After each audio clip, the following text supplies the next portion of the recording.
I'm here. Okay. I'm here. Hello. Hello. All right. I think we've got, let's see who, I know I saw Dennis, I saw Jack. Who else Oh, Rory's not here. Oh, is Rory not with us yet? not yet. Okay. Rory, Joyce.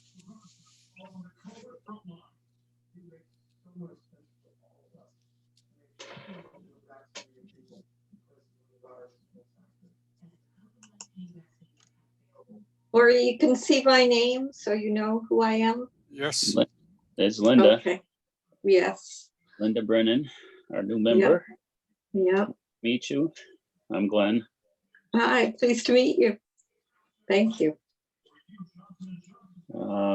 So we're missing Rory and we're missing Joyce. I'm looking in the attendees and I think I see Rory in there, and I think Joyce normally calls in. Right. I just see a number in the attendees. Is it possible that could be her? It could be. I just think I just got a text from. Oh, now they're both raising their hand. Okay.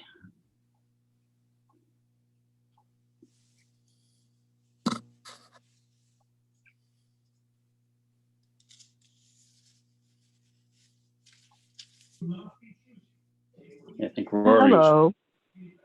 Hello, you? Joyce. There you are. Joyce is here. Yes. Okay. I have unmuted. Okay, we can hear you, Joyce. And George is called in also. George Boxdale's on. I heard him. Yep. Now George is here. Yep. All right. I think Rory was going to try and get in and try it again here. There it is. Rory, you make it?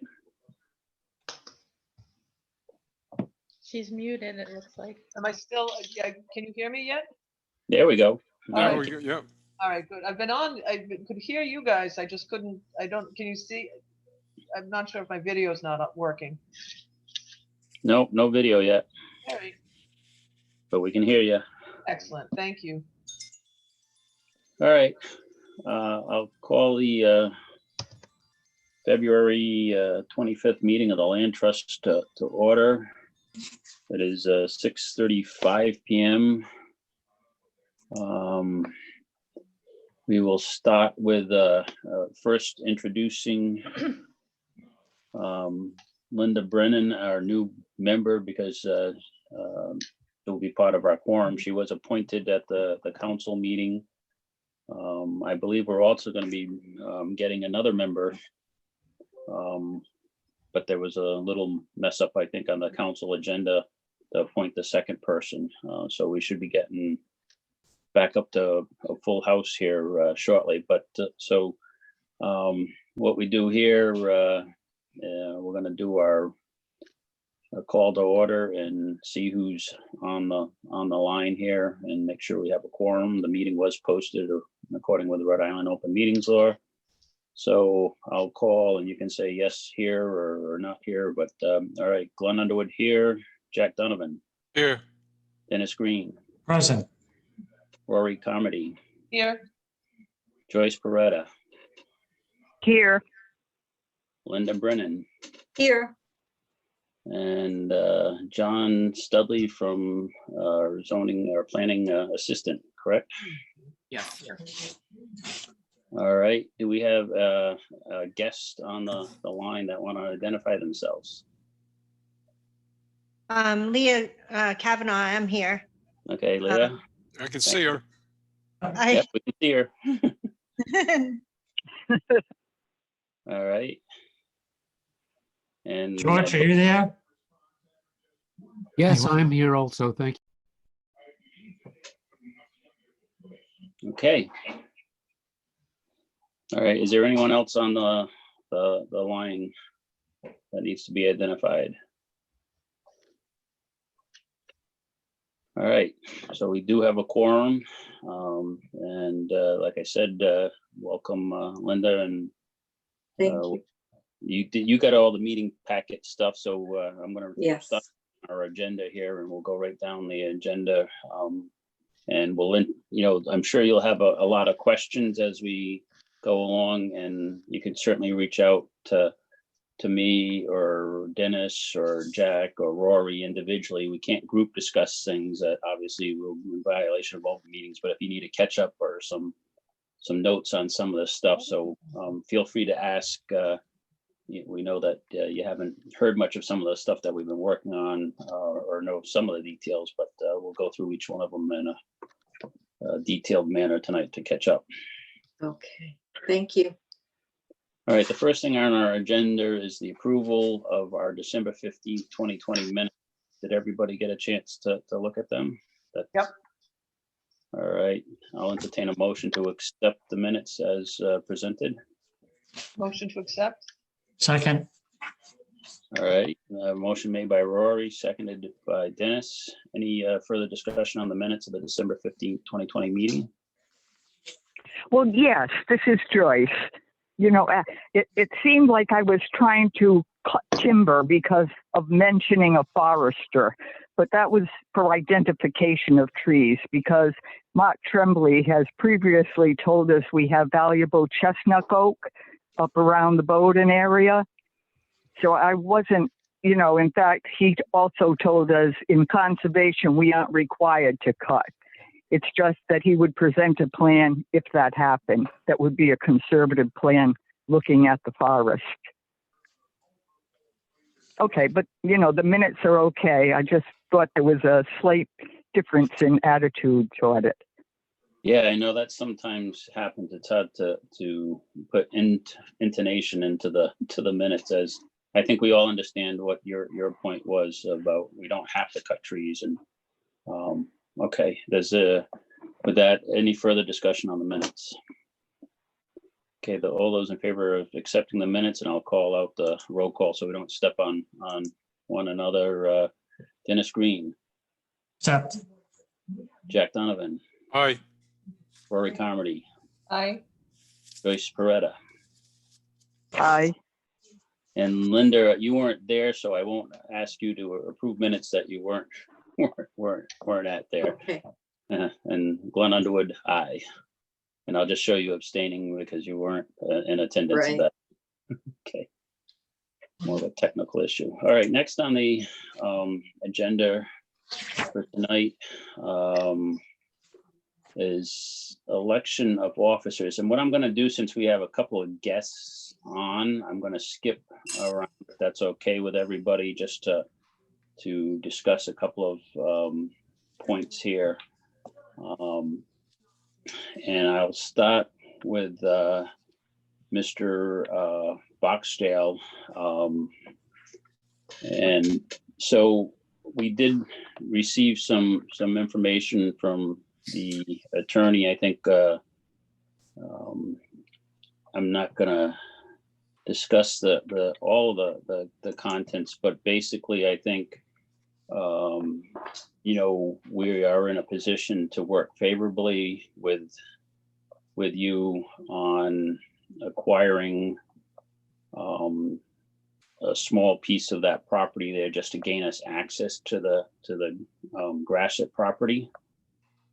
And I think basically the way that I read his report, would be to, the town probably would not want the liability of the dam, but we didn't see any issue of, getting access by that small piece on the end there that would open up access to this 15 acres. So for Linda, this property, John, do you have the ability to, are you hosting the meeting? No, I'm not hosting the meeting. Is Ed on? I believe Hi, Cody. it's Cody. I'm filling in for Ed. Oh, Cody, okay. All right, I was gonna try and just bring up the town GIS map there. I don't know whether we can share that on the screen there and show this particular lot that we're looking at, just to bring Linda into this. I might be able to do that, Cody, if you can just give me 1 second. Yep, you should all now be able to share your screen. Okay, perfect. I'll try to bring that up.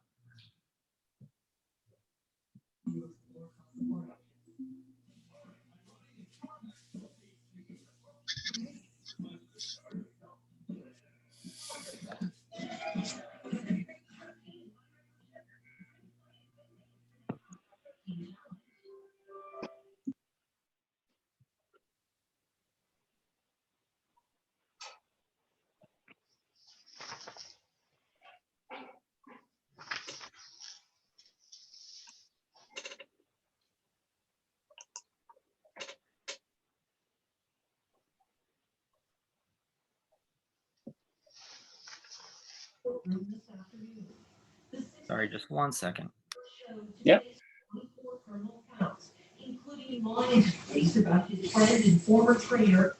Did each of the land trust members get a copy of Nick's letter? Yes. I have one. Joyce did. Okay. There's a few typos on it. Yeah, there's a couple of typos, and I was going to mention that Graphit versus Gasset.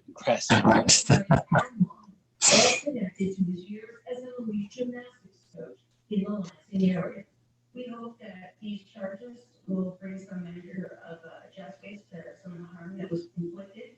I interviewed Sarah Klein before news of Garrett's death. She says she was abused by Nassar starting at 8. Ah, there we go. Okay. Sorry, my computer was just, I needed to change something in the settings quick, but it should be good now. Okay. So anyways, that's that lot there, 96.1 is the Grasset lot. That's the 15 acres that the land trust did a walk on almost 2 years ago. And it's a nice parcel of land. And that's what we're trying to acquire or interested in acquiring. But lot 15 has a portion that blocks. Somebody's got a mute. I hear some television in the background, I think. Somebody. Excuse me. Is that you? So anyways, lot 15 towards that corner by Mumford Street and further back up towards the lot 96.1. That little yellow corner is what we really need to have access to enter this property appropriately and easily. And that's what we're looking to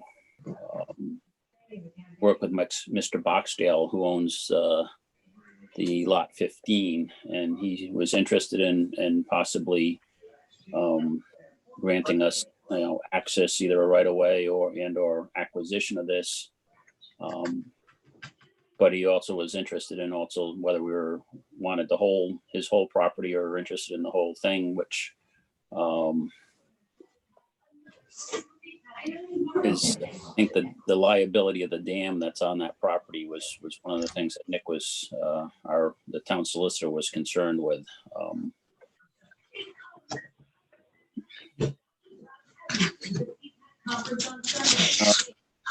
So anyways, Mr.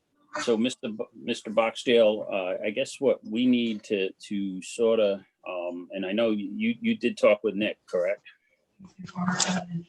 Actually, I wasn't able to talk with Nick. I have sent him a letter, and I have sent him some emails, but I haven't really had a conversation back and forth.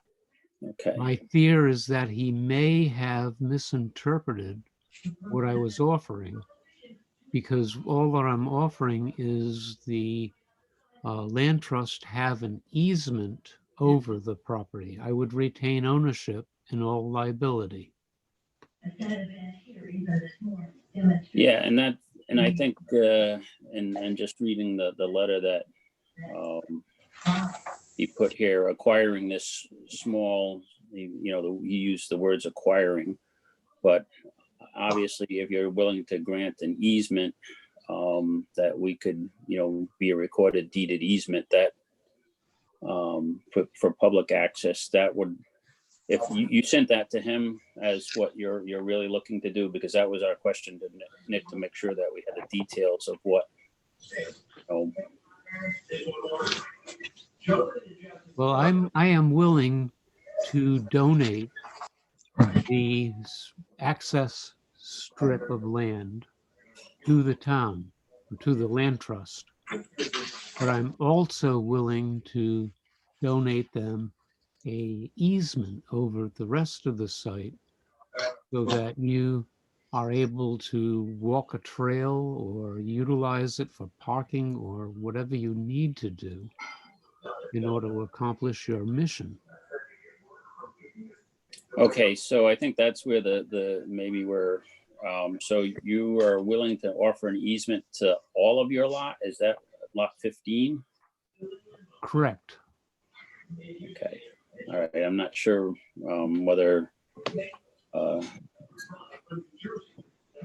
whether we understood that as that, but that's another interesting thing.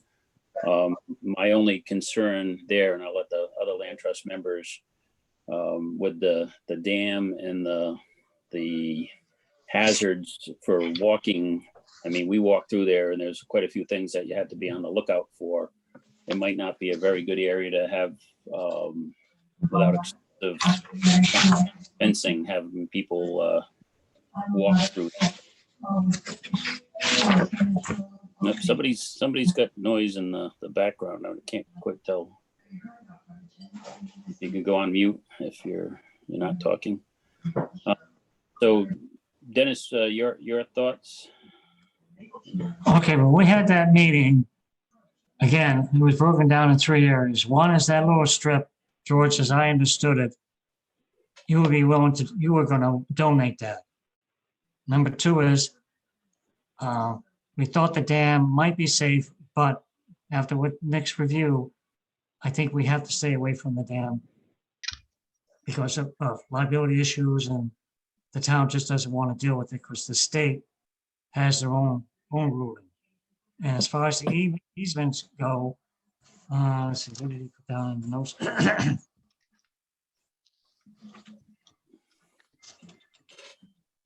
All right, that part. Let's see.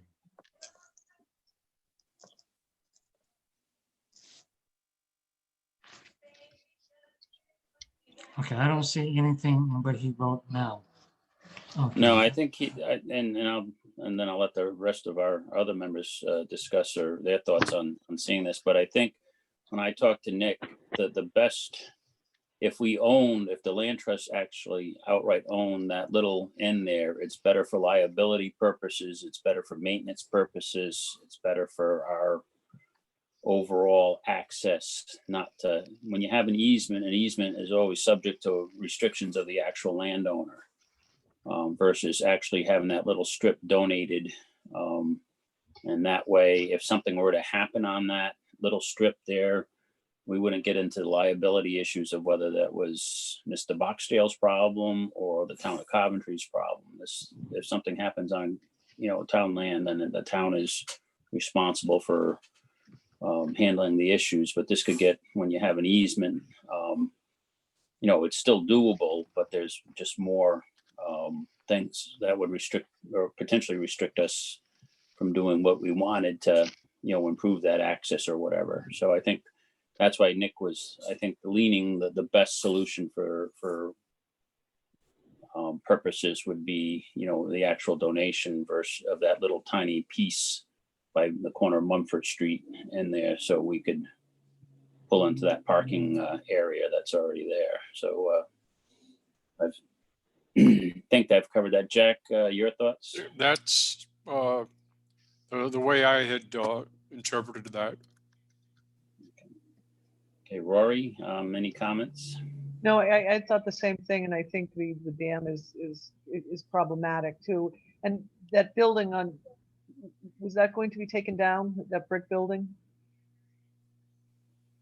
My intention would be to remove the roof and at least 2 of the walls.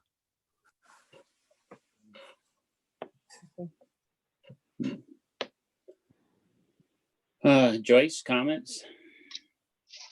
I think all we needed was that little easement to get in. You know, we don't need the whole piece if we're doing an easement, or if we're just buying a little piece that becomes access, Yep, okay. but not the dam. Yeah. Linda, I know you're probably not familiar. Linda, do you know this area of town? I don't think that I'm familiar with it. I'd have to really situate myself. Yeah. I don't really know it. No. So. Okay, so we're the closest, and this, John, can you zoom back out just, or move back out a little bit so we can just show where we are in the town of Coventry? That's good. Okay. So if you go down Fairview Avenue, almost all the way down to the end before you cross over the river there, and you go left, and yeah, you can show how to come in. On So, Eagle Street. so this is where this lot of land, plot of land is, that we're looking at. The 96.1 is the bigger lot, and then Mr. Boxdale owns lot 15, which sort of blocks, full access to 96.1. Okay. I know where it is exactly now. Yeah. Okay. Okay, good. All right. So when we walked this, we felt this was a good piece of property, the 96.1 lot, because being 15 acres of open space with some trails already on it, and the river running through it, or small stream running through it, it's a nice piece of property. There is a little bit of the pond because Mr. Boxdale's property has the remains of the mill and a dam, or a small building, and the dam that actually was holding back this river on it. So it's in a very nice location, would provide a lot of recreation for people in that densely populated area of town. So that's why the land trust was asked to look at it, and we scored it fairly high. We have a ranking system when we look at each property, and it scored fairly high just because it's a large parcel, with trails almost ready to go. Would be almost instant recreation and enjoyment for the people in the area down there, and be a great place to preserve. The issue that we came across is when we were looking at access to this property, we could not find a legal entry to this properties. And so that's where we also met with Mr. Boxdale, who had that lot 15. And we looked and we walked his property, and we had some concerns, obviously, with the dam and the condition of the property, but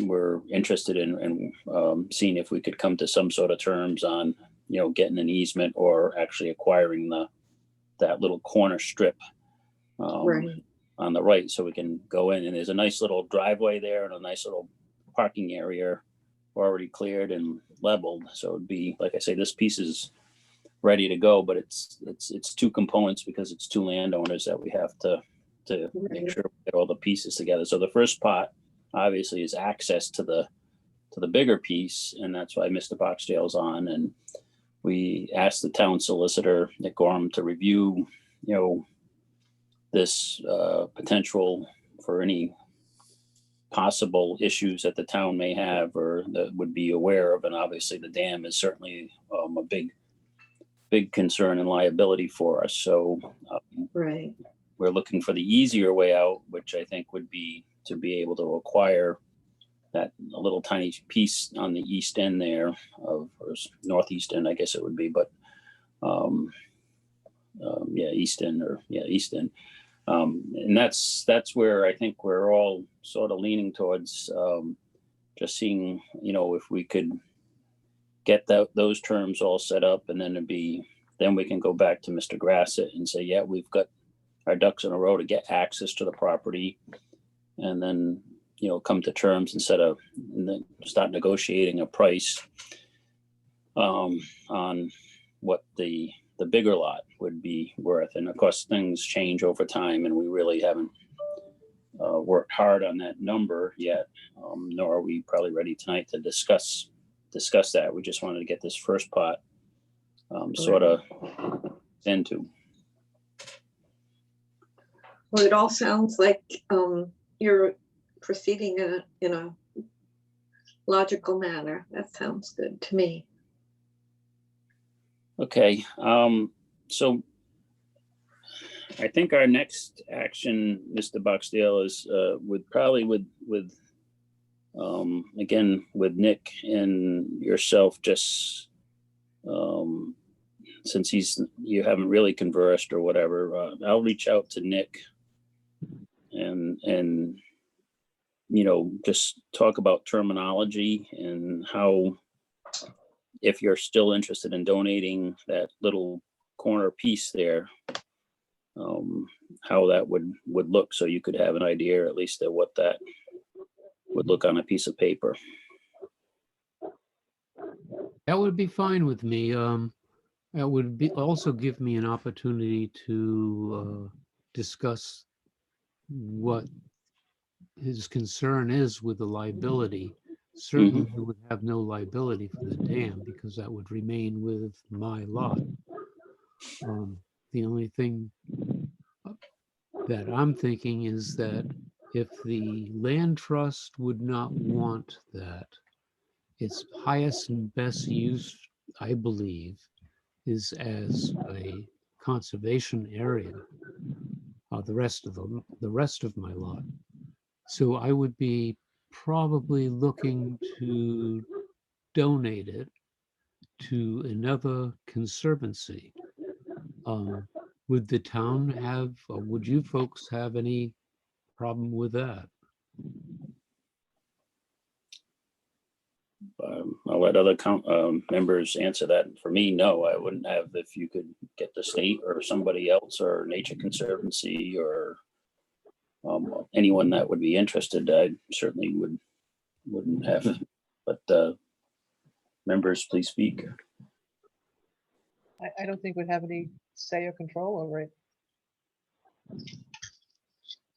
Well, my point is that, I'm still going to be owning the property, and that makes me a neighbor. I want to do whatever I can to be basically a good neighbor.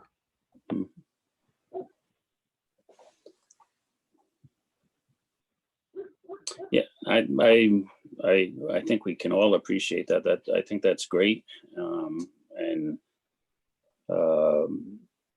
that would be fantastic if it was another group that could potentially do a little bit different with that property than what the town.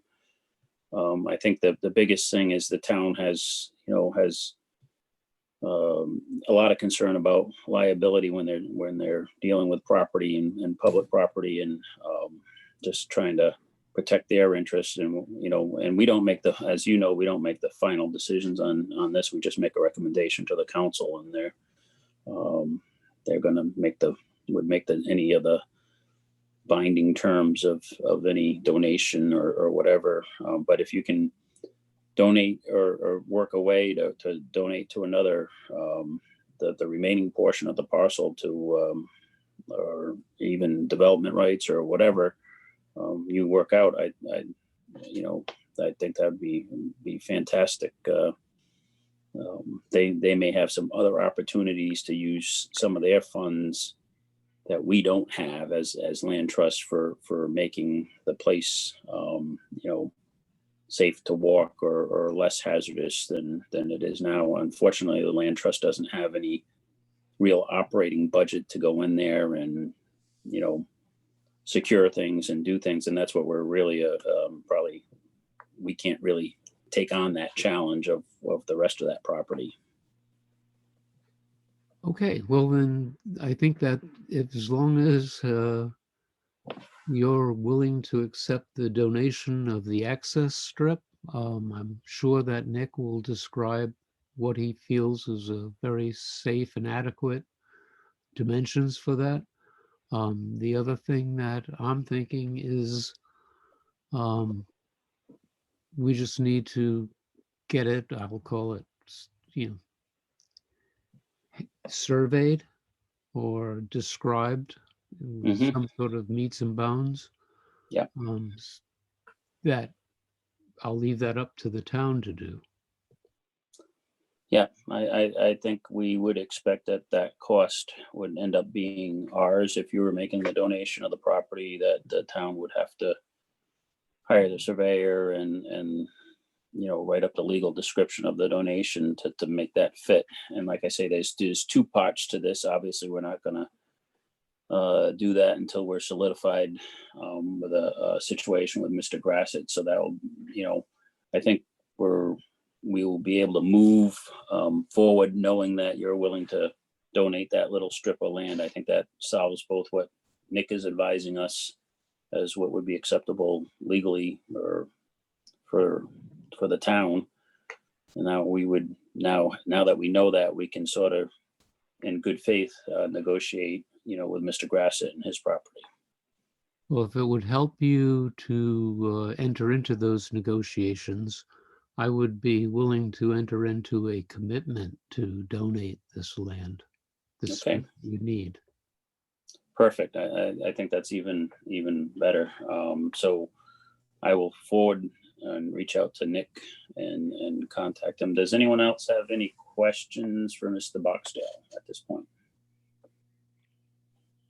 I have a comment. I think he has a very attractive piece of property there. There's this sluiceway that used to lead the water into the old mill, but the old mill, unfortunately, is in really bad shape. But, that whole area could be an interesting development for somebody, like you said, with the funding and the means and the equipment.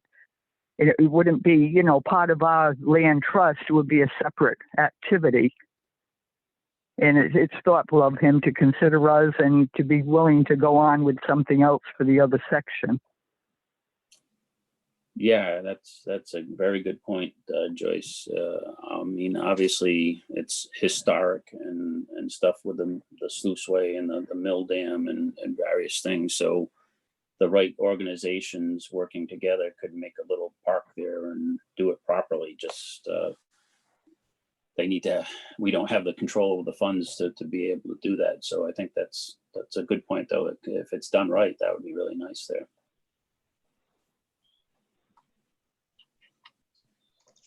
Okay, well, I wish you the best of luck in your discussions with Gary.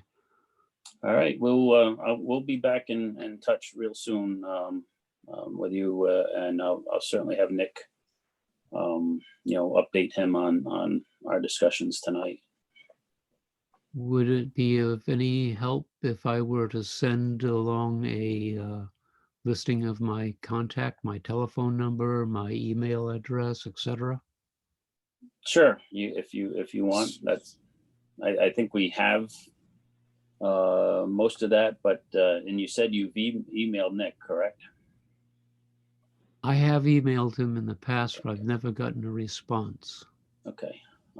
Dennis, do you have all the contact information that you need for George? Let's see. Well, he's got Nick's email, right? Yeah. Nick has not responded. Yeah, I just want to make sure that we have contact. George. What I can do is I had Nick's phone number, but I don't have it in this folder I have in front of me. Hey, George, if you want to give me your contact number, and then I can reach out to you and get any more additional information that we may need. So if you want to give me your best number, if you don't mind. My home phone number, which is the best one because you can leave a message on it, is 401 789 7345. 401-789-7345. Okay. My email address is George, spell it a little different, GEORGES, as in Sam, BOCKSTAEL@gmail.com. Okay. All right. Thank you. Thank you. I'll send you a test email just later on here, just to make sure that you get it, and that way we're in good shape. We'll have that information for further conversation. Perfect. And so I'm going to sign off. All right, thank you. Thank you, All right. sir. Take Thank care, you. George. Good Thank evening. you very much. Thank Good you. evening and goodbye. Goodbye. Thank you. So as I said, we jumped on old business here to the Grassett property, which included this Boxdale situation. So I believe now we have the basis to actually formally engage Mr. Grassett again on his property, because looks like we will be able to work a legitimate access to it. So does anyone have any suggestions here? Our next step?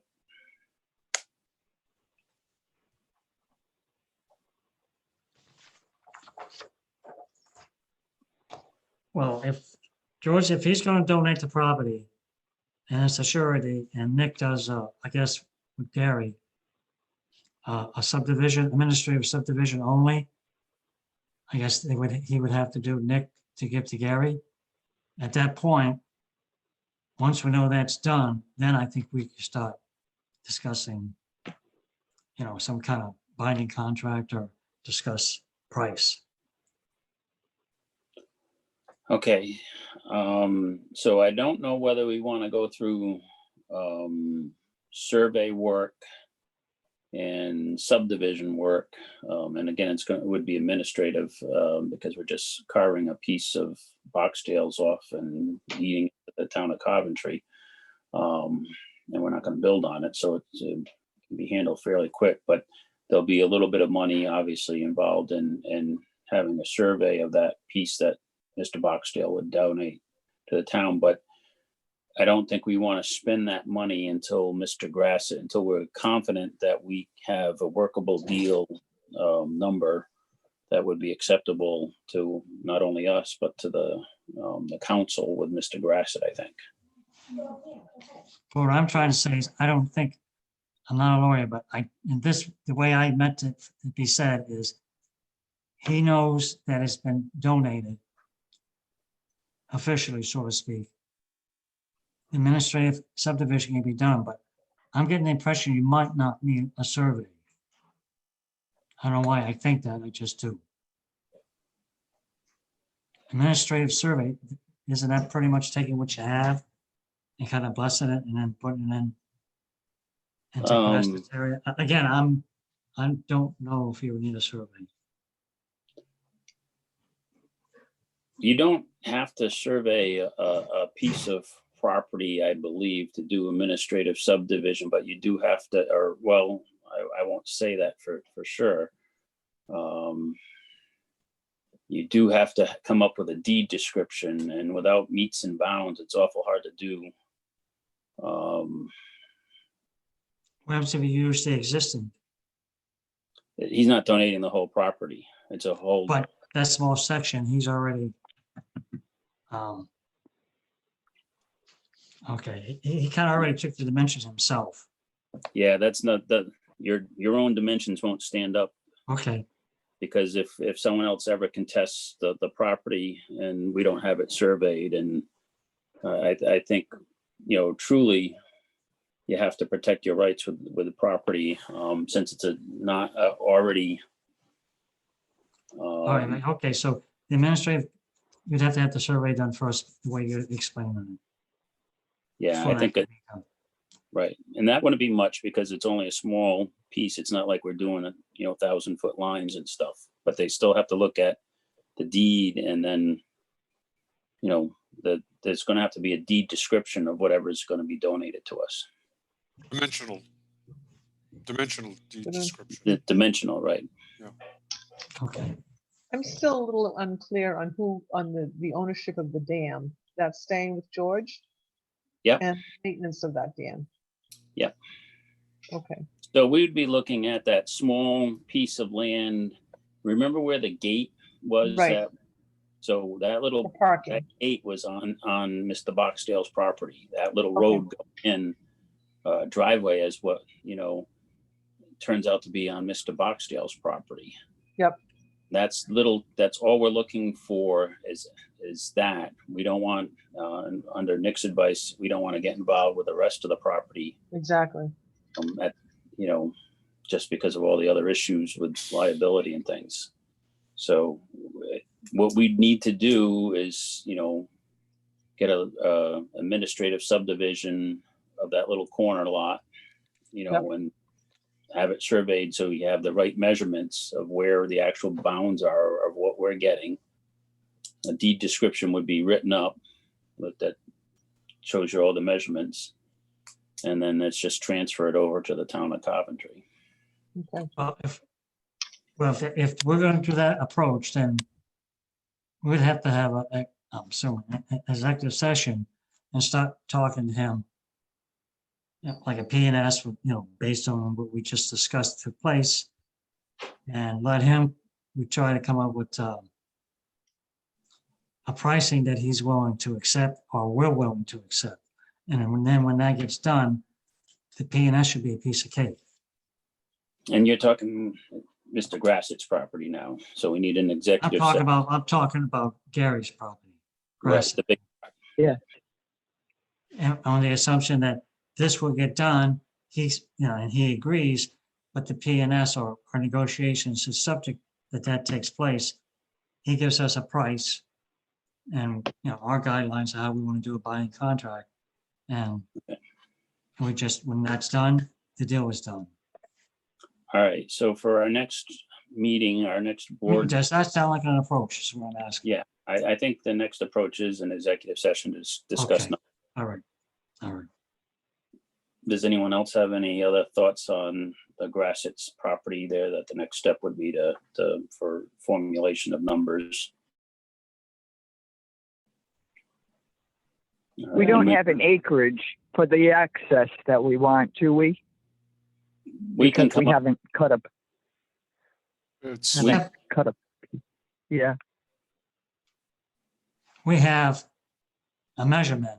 I think it's 9 feet by 20 feet or something like that. It's a very small piece of property. Is that what you're asking, Joyce? Yes. I just Yeah, wondered, how much of this is. Based on the information that I got, that's as close as we're going to get to a survey until it is officially done. Uh-huh. Does that answer your question or what? Yes. I was just looking for, an approximation in my mind. Yeah, it's not. I don't have I think it's like 0.03 of an acre. Okay. I don't have that. 0.0318. Wow. It's a strip, it's like a triple sidewalk. It's narrow. If you really want to know, I can go to the folder if do we need to know exactly the number that I was given? And we won't know the exact number until someone The actually survey. measures it in the bounds, Right. The survey, that's why, but it is small. It's very minor in acreage.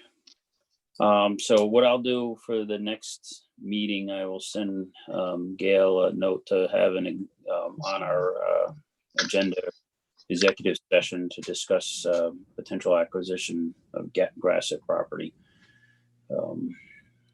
So we can move on. Is there any other discussion on that item? Okay, I'm going to move on, and again, I'm going to go to 6.4 to since Leah's with us. Is it Leah or Leah? It's Leah. Leah. Okay, yeah, my glasses, there's much better. Leah. All right. So we all did our walks at various times there. I'm sorry, Leah, that I did not get to meet you when Joyce and I did our walk. We enjoyed coming down to the big stone house. It's been many years. The last time I was there was when I was a kid in the the stone house was abandoned at that point some 45 years ago or so, but it was a very interesting property, obviously.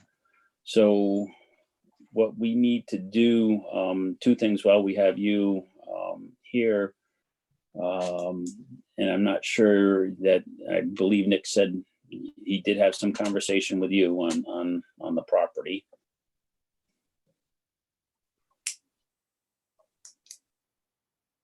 Yes, he did.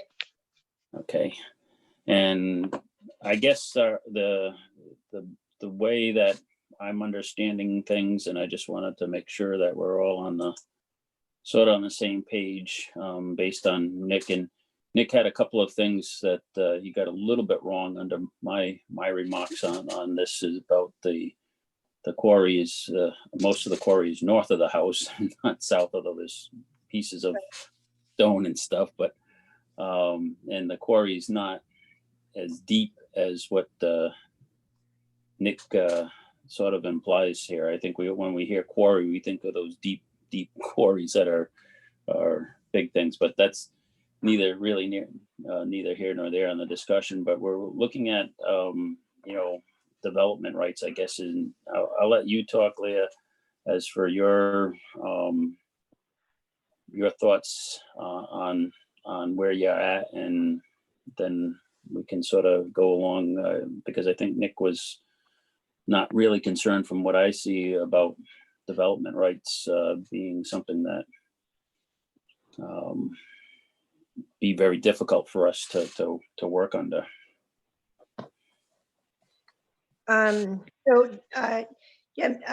My concern is that, you guys have spent a lot of time and energy and money buying up around me, so there's about 1,000 acres here around me that have open space, and we have a lot of wildlife. But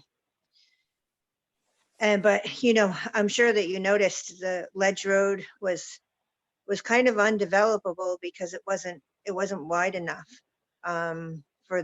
We've been here since 2003, but recently they've widened the beginning of the road and have put in new houses, and they have 3 more house lots that are going in, and another house that got partially built today. And they cleared 2 more house lots. So my concern is that, this property, if I no longer owned it, that it could, they could put as many as 12 houses around here. It has plenty of road frontage on Ledge Road. And I'd like to see it remain undeveloped. I think you guys are all in agreement with me on that one, but Yeah. so, if I can make this arrangement with the land trust, then even if I sold this property, it wouldn't be developed, in the future, which would be great. Mm-hmm. Okay, and so the development rights, I mean, obviously what that does is it protects that property in the future. It would not give any members of the public the right to walk on your property, which is fine, because I think what your goal of keeping that preserved is, and not being all built out or whatever, if it could or couldn't, whatever. But this way your peace and quiet would stay the same, and you're protecting the future. So I certainly applaud that if we can make this all happen. And like I say, Nick seemed very favorable, at least in his short discussion here. We just would, generally would have to map out. Usually they carve a piece around your house there that's, not subject to the deed restriction or the development restriction, and then the rest of the property would. So we just have to work on ironing out those details, and then ironing out the acquisition of the development rights cost. So there's a couple pieces that would still have to be, discussed and come to agreement on. Does anyone have any questions for Leah before we move on to ranking the property? Yes, Joyce. Yes, I wondered if she has farming in mind. I saw some livestock. The chickens were chasing us to our car when we hiked the territory, and I saw goats, and that would be a factor in with our ranking sheet. We do have a section on farming preservation. So I don't know if yes. Yes, I would, I would like permission. I know I talked to Dennis about this, but, permission to, I don't want to develop or subdivide, but I would like permission to build a barn in the future. And I would like to maintain a gentleman farm, maybe some goats and a donkey and chickens. So I would like to be able to maintain a farm. And possibly build a barn and maybe a small outbuilding, so that would be something I'd like to be able to keep in mind and do. Thank you. That, you would have to consider that in our agreements too. We would have to have that barn in mind because that could be considered development, I suppose. So Right. Thank you for that. I don't know if I mean, to me, but I could be wrong, development means subdividing into lots. And so I don't know. I mean, maybe that's not the right terminology, but that's kind of what I was thinking is that, that we would be agreeing to not subdivide and, have separate buildings with separate wells and septic systems and things like that. Is there a way for us to word the agreement so that she could do that and still give us development rights? Is that a possibility? I did speak to Nick about it, and he had said that wouldn't be a problem. Right, Okay. that's true. Yeah, I don't think that'll be a problem at all. And the biggest thing is just putting it in and getting everything that you want. And you have to think of the future into that agreement. So that way nobody ever questions, well, that person's building a barn and they don't, the town bought the development rights and what are they doing? Yeah. The way it's spelled out in writing on both sides. There's pretty standard language that goes into these development rights agreements, because obviously the state has bought a lot of this. The town of Coventry has participated in some of the development rights acquisitions. So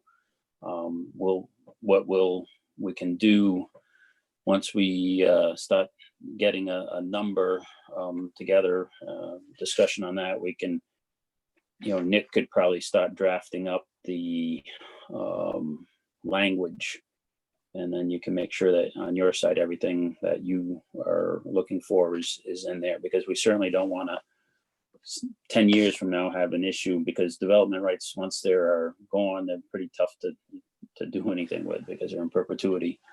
Right. Okay, so that's good. So our next mission that we had to do with your property is do our evaluation. So for Linda,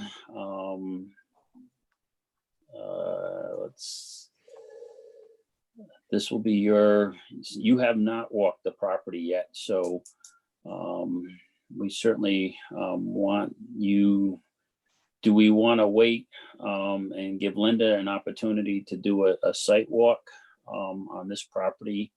So her participation and potentially our next member that may be joining us very soon, probably by the next meeting, if we can, schedule one more visit to the property, and then we can all do a ranking on it. I'd like to have everybody be on the same page when we're looking at this and to catch Linda up. Does that sound like, can we hold off one more meeting on doing the evaluation, and then we can give Linda the forms, and either Dennis, myself, or Jack or somebody could meet down at this property and walk with her as we have done.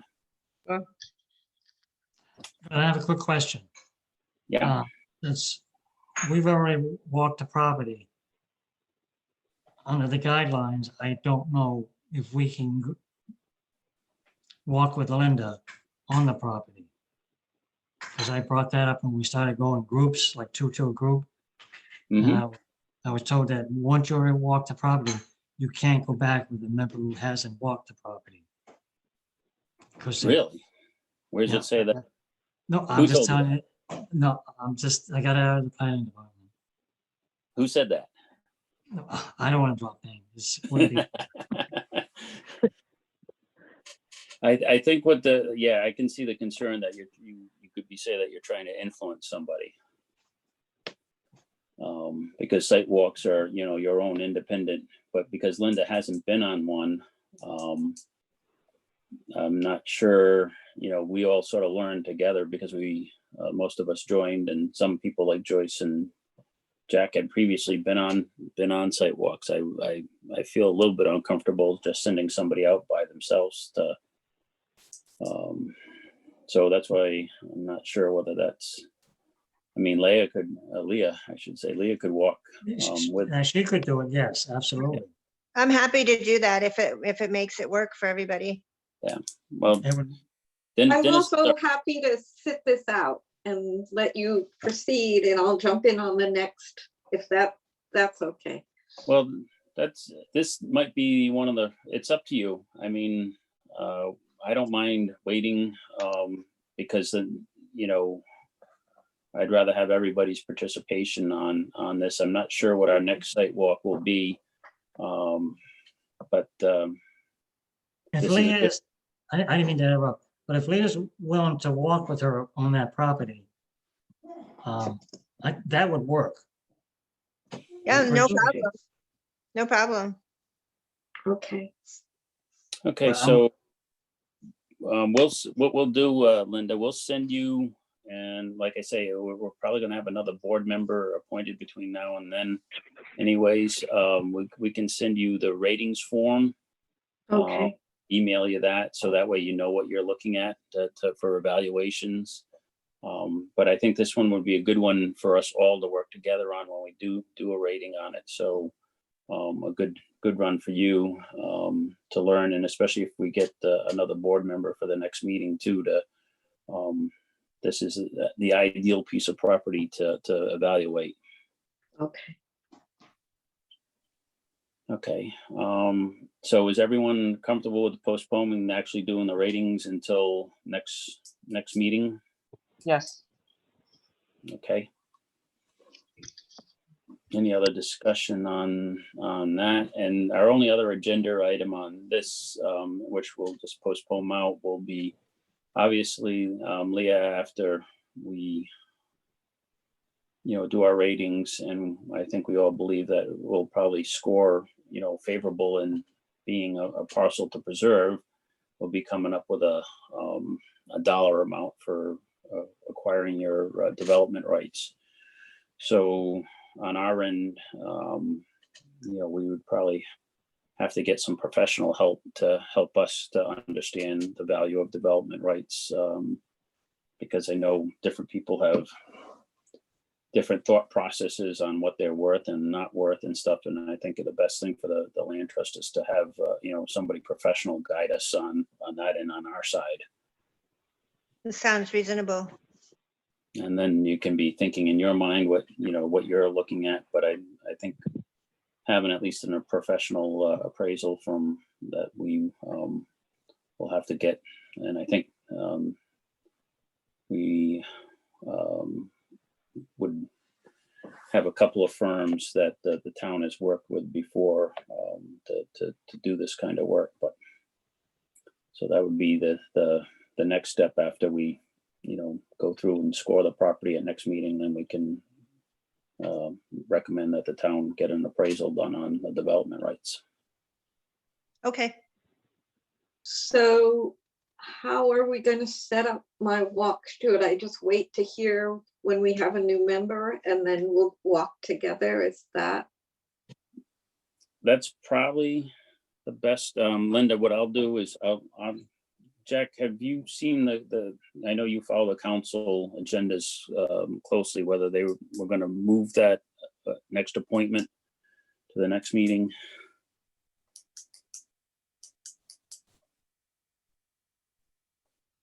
I don't know if Jack heard you. Hey, Jack? No, he's having trouble. Oh. Jack, can you hear us? He moved his lips, but nothing's coming through. Jack, we can't hear you. No, he's not muted. He needs to unmute. Is he muted in? No, he's not. Oh, yeah, now he's muted. I see him.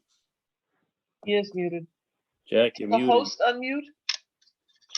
Yeah, the host could unmute him, but I don't know whether it shows Ed as host tonight. Oh, *6. Jack, you're muted. Oh, there we go, Jack. Now you're not muted. Is John still there? Jack, can you unplug your headset and plug it back in?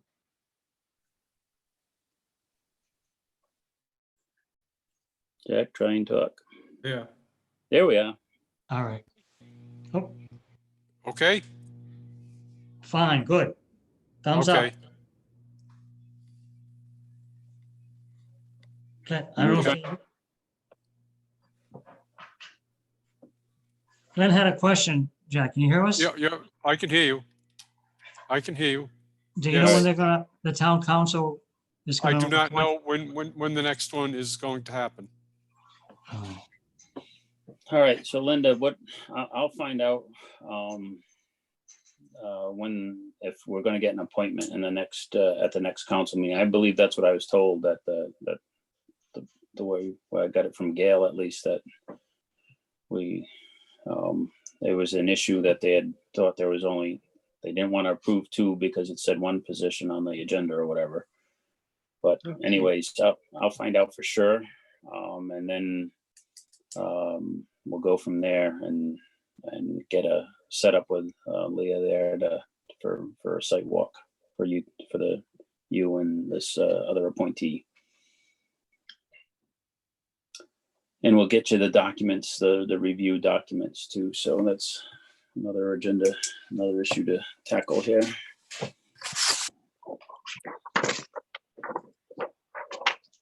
Okay. Any more questions about the Kavanaugh property or any more discussion? No questions, but we have that, the ledge house listed by the Rhode Island Historical Preservation Commission. So I think that's high score, along with a picture and a little description of it. Oh, Yep. great. Yep, very, very historical, that area. Okay.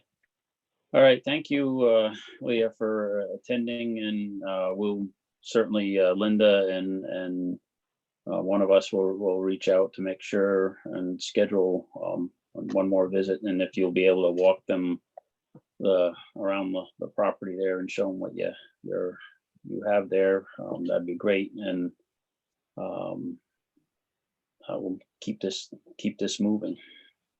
Great, that sounds good. And just so you know, I work nights, 7 p.m. to 7 a.m.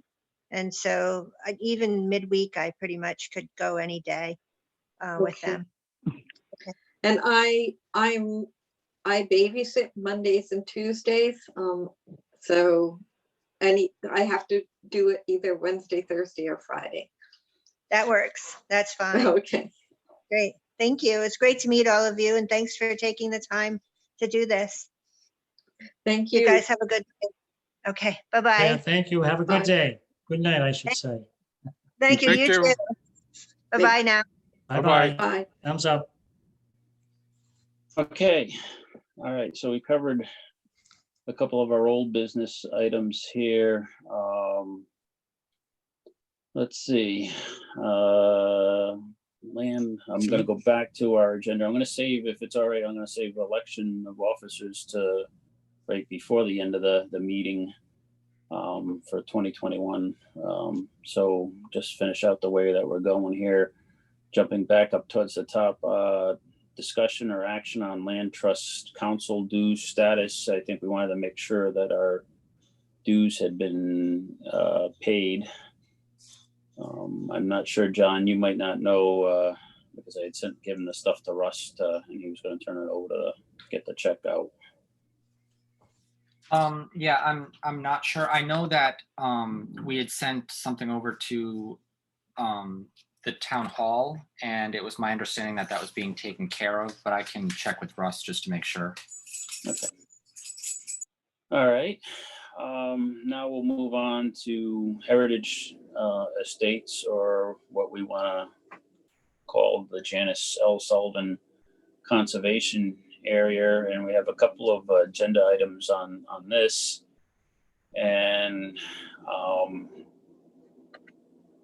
I guess our plan, if the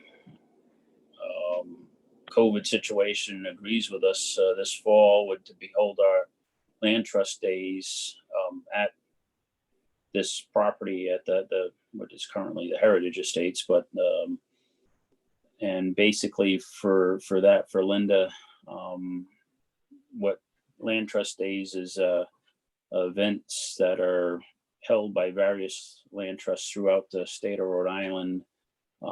They're advertised by the Rhode Island Land Trust Council, and it's last year not this last year, I should say, now the year before, this past fall, we couldn't do anything because of the COVID, but we did the Bowden property that we own that's up near where Layer is off of Ledge Road there, and we had what was it, 20 or so, 20 to 30 people total, 20 I guess, did a hike with us and walked the property. We set up a tent and a little pop-up tent. We passed out information and literature, and we had what we thought was a really successful day on celebrating that piece of property, and along with some of the trail work that we had done to get onto that property.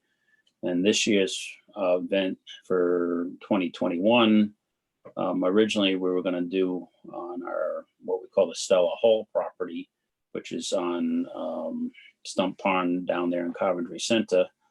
But we've decided that to try and dedicate this property that we just acquired this past year and use that as our showpiece property and do our hike and public information. It's more of a little bit of publicity for properties in the town of Coventry, and it's our opportunity to meet with the public and then go for a walk. Sounds great. So with that, and just to give you a background, we bought this, it's almost 100 acres of land that we acquired, and it was going to be subdivided, and that's why it's called Heritage Estates, because that was going to be the development name that was going to go in there, 23 houses. It's a fairly nice piece of property that goes up the slope of the hill, and it's adjacent to already preserved land and stuff. So it's a real nice piece that we were able to acquire. The owner's sister, make sure I'm saying this right, yeah, it was Janice Sullivan, who was the principal of Western Coventry School for many, many years, a well-loved principal, and well-known throughout the town for her work with the children and the people in town here. So he had asked about, naming the area after her, which the land trust fully support. And we believe the council and everybody involved will fully support and change, instead of being Heritage Estates, that doesn't sound good for a preserved piece of land, to Janice L. Sullivan Conservation Area. And with that, what we wanted to do our land trust days, but Rory's been heading up the work on getting a sign that we'd have, for signage at the entrance to the main entrance to the property. And I think, did everybody get the? I have a Yeah. picture right here. It's 8 o'clock. It's time. It looks good. Yeah. Yeah, So looks nice. Everybody got this, right? Yes. so that is that basically, did everybody like the design? Does anyone have any comments on the signage design? I have one quick, Yeah. the lettering. Roy, do you know what size it is by chance? I don't, I can go back and ask him, but it would be like appropriate to the sign, you know what I mean? The distance, so to speak? Yeah, I don't know what the spacing would be, but it would be, so it would be very readable from a So good if you were distance. 10 feet out, you could see the letters. Yep. Okay. He's the gentleman who's doing the sign. His daughters went to Weston Coventry Elementary, and he knew Mrs. Sullivan quite well. Oh. He's a master craftsman. He Very good. runs the prison industries. Actually, he's the craftsman there, and he makes the podiums for the governor and the benches for the judges. So he makes really good quality stuff, and he's going to do this himself. And All right, so lettering size based on distance, he Yep, he I will would let him know know what's that. Yep. appropriate. Yep, All right. absolutely. Okay. That's the only question I had. The rest of it looks good. I thought it looked really, it looked like elegant too. And Yeah, it's the size seems to be the right size. It doesn't seem to Right. be a monster, you know? right, and it fits has a in little- with that setting as well, I thought. Right, it has some class. It looks Yep. good. Yeah, that's what I thought too. That's the only comment I had is the lettering, size versus distance. All right. I, will- I, I'll, he's, like I said, he's my neighbor, so I will walk over there sometime this weekend. Okay, so, and John, I just, going back and information back to, Russell. I don't know, to designate this, whether we, since it was purchased by the land trust, but by the, really by the town of Coventry, whether we can just within our group, or whether we need the council, approval. I certainly see them passing a resolution, and Jack, I'll rely on your experience being well-versed at council meetings. Do you think that this is something that would be appropriate for them to approve a council resolution naming this property in coordination with us, putting up the sign and hosting our land trust days?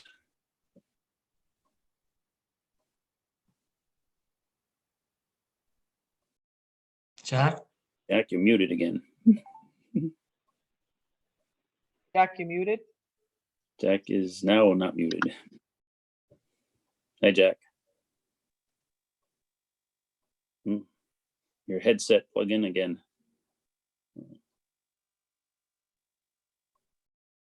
Nope, now he's muted.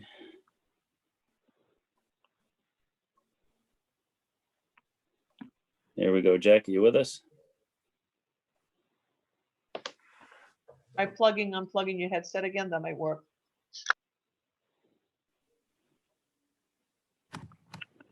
I heard a click. Yeah, I heard a click. Did you hear it? Yeah, now I hear you. Okay. I would look for that blessing. Yeah. Good, I think so too. And Yeah. Nick's kids went to Weston Coventry Elementary too, Nick Gorham, so he knows Mrs. Sullivan, so he should be a big supporter of this too. Yeah. can I ask a question? They had the name approved, I think with the town council should do it, like Jack mentioned. But the sign we could do on our own through the operation budget if we chose to, though. I believe. Correct. Okay, all right, so we could. All right. So I think what we should do is reach out to Ed Warzika, and I can shoot him an email and just say, this is, we want to go forward. We want to get the sign made up. We want to make sure, that the timing that the council passes a resolution, and then we do our formal dedication on our land trust day that like we planned. So on September 18th, that'd be the formal dedication and of the property, unveiling the sign, and the council will have, by that point have already approved the resolution. So just getting the timing so they get it on their agenda. I don't see any issue with any council person voting no on that particular resolution. So it's just, I think, a timing purpose for us to make sure it's all done in order So I'll reach out to Ed. The next thing would be to start having the sign constructed and built and ready to go. So just prior to land trust days, I don't want to put up the sign too early and then have some kid vandalize it,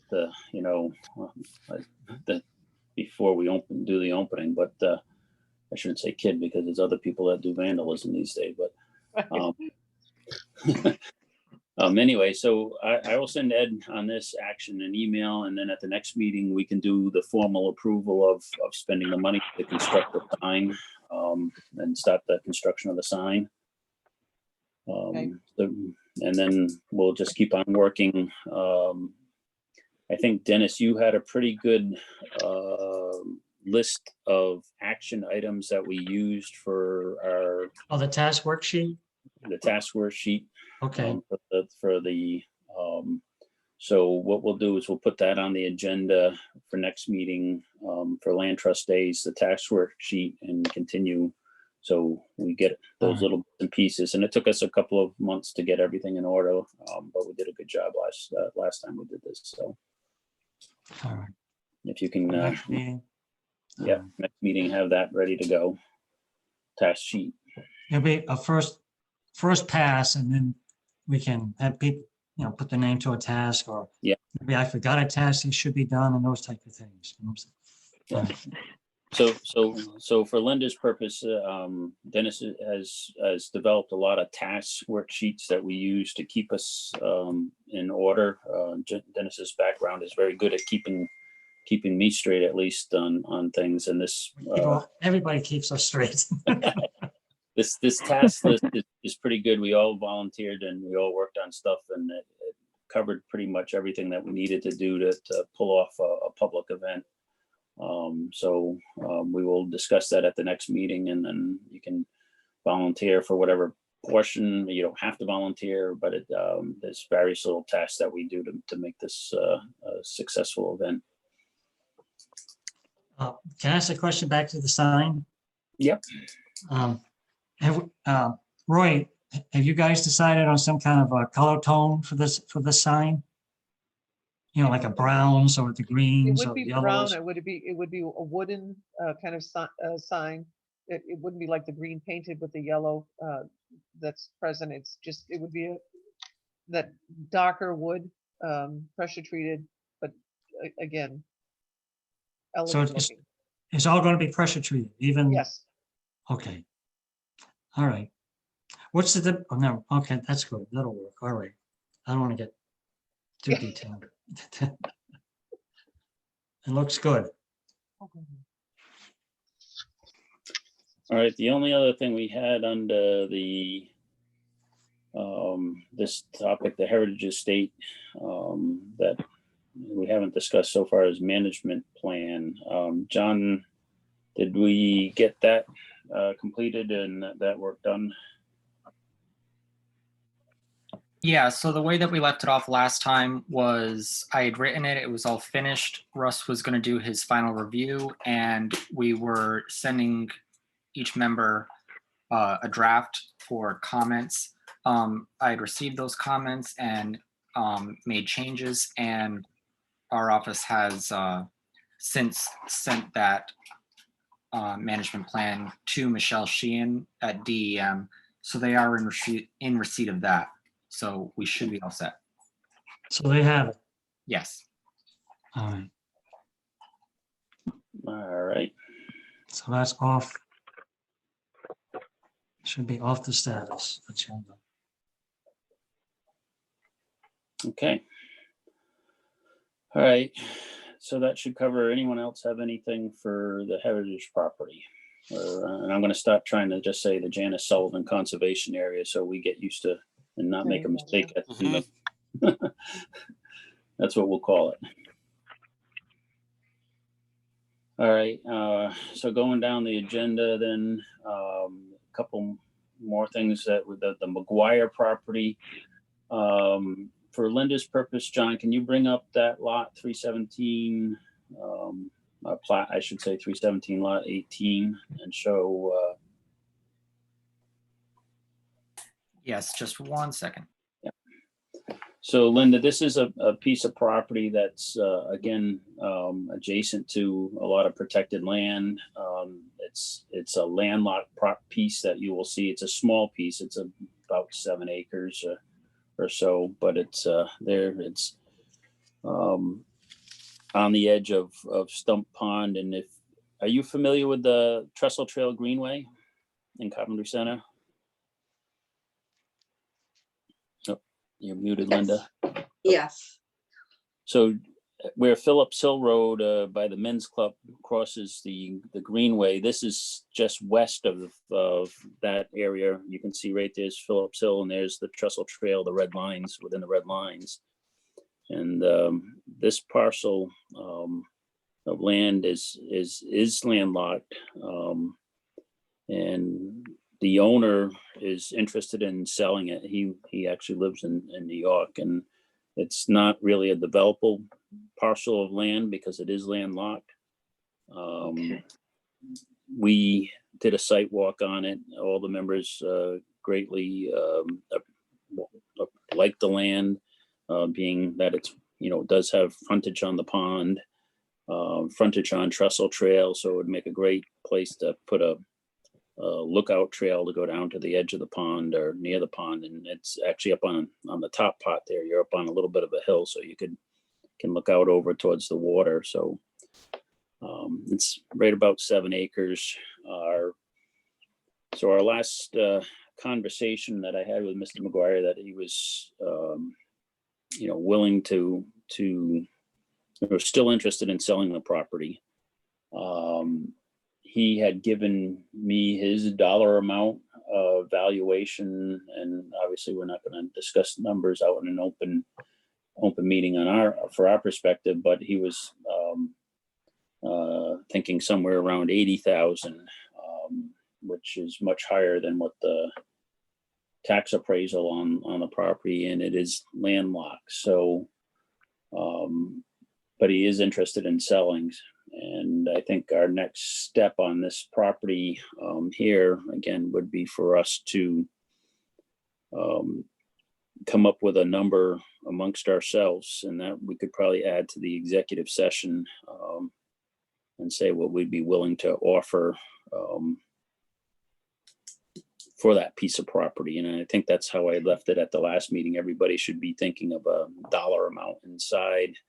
The other thing that we need to discuss, and Dennis, you're our guidance person on this, and also the rest of the team here, is whether we, do we need professional help to get is this something that we want to get an appraisal on, or do we just want to, since it is a landlocked piece, sort of come up with a number that we would feel that's, I'll use your term, skinny appraisal, using the town tax roll or town tax assessors numbers for that property.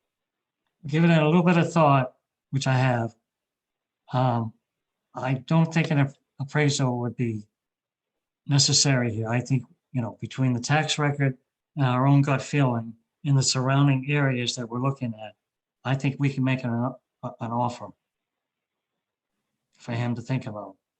Okay. That's just my personal opinion at this point. I much rather, if I have to do an appraisal or survey, I much rather do it on the Mumford property. Yeah. Okay. I agree. All right. That's good, Jack. Joyce? Yes. There's quite a discrepancy again in prices here, which we don't discuss in general, but, I think an offer that we agree on. Okay, Rory? Oh, I agree. I think he knows the value of the property. He came in high so he could negotiate a price that he can live with. Okay. Linda? Well, I don't really have an opinion, but it sounds reasonable, just coming up with our own number. Okay, so what we can do, I'll add that to part of our executive session, because obviously we don't want to be just talking numbers and have everybody in the world be able to steal the number and outbid us or whatever. So that's why land negotiations is one of the things that we can do in executive session. So we will add that for next meeting and work through. We do have the town appraisals and stuff and field cards and stuff. So we'll share that, have all that information available, and then we can discuss in executive session if we can all agree or not agree on something that may be a viable offer. Sounds like a plan to me. Okay. Bamford family, the property, the lot of land that actually contains the Black Rock parcel. And let's see. Was there something that we were supposed to have in our hands, or do I not have it in my hands? It's on the agenda. It said. Russell was supposed to make a contact through letter correspondence. Right. To find out what the owner would like to do is the last that I knew. Yeah, and I don't have a copy of anything that's what I was just looking to see whether I had something that. Oh, did Russell do the letter? Or- Yeah, so I don't know whether he did that or not. Oh, okay. All right. I don't think he did. Yeah, I don't have anything. So back to you, John, just to see follow up from Russ whether there's any further action on that parcel, the Black Rock there, that the Bamford family owns. Yeah, I'm not aware of anything, but I'll talk to him tomorrow and see where we're at with that. Okay, yeah. Just a quick question on that. I just wanted to make sure that there was no, not ownership, but because it's considered a Native American site, that there wouldn't be any issues with someone from a tribal nation suggesting that property should revert to them. Oh, that I don't know. Yeah, I mean that would be very interesting because that claim could be made to probably all the land around here, and I know that's a hot topic in the world right now with all this stuff. So I think our action is just to even see, because we haven't done a site evaluation really on it. So I think this was just to see if there's any discussion. They might not even be interested in doing anything with it. Right. That was the idea of the letter correspondence, to find out are they interested before we proceeded. It's the last time. Yeah, that was what we left with Russell. He was just going to see if they were even interested in considering. So that's where we're at. So Linda, are you familiar with where Black Rock Road? Yes, I know Black Rock Road. That's not far from me. Okay, Yeah. so you know exactly what we're talking about then. The parcel of land that the rock itself sits on, right on the corner there, pretty much across from the nursery. This was just general discussion that was given to us that maybe it'd be interesting if the land trust or the town could acquire that to be a public, piece. It's not a big piece of land that goes with it because of the, John, can you bring up just on the map, just to refresh everybody? That lot.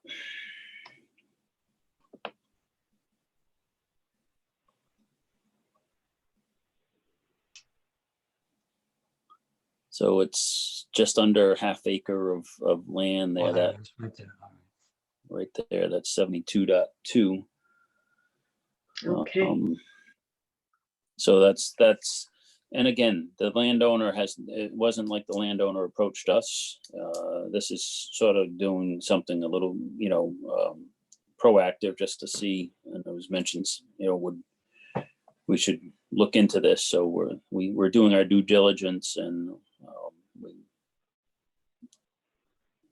obviously it's not a big open piece of land or anything like that. It does potentially have some historical value and stuff. So great on that, but we don't even know whether the landowner's looking to do anything with it. So that was where we left it, that the Russ Crossman the planner was going to send them a letter just to see if there were any interest in preserving that portion. So we really don't have any act. Do we know what the history is of Black Rock? I've heard stories, but I didn't know what was true about Black Rock.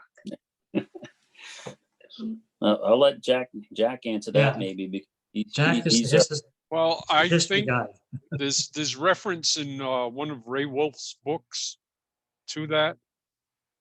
And the rest of the history has been like word of mouth that was handed down to me from the older folks in town. Mhm.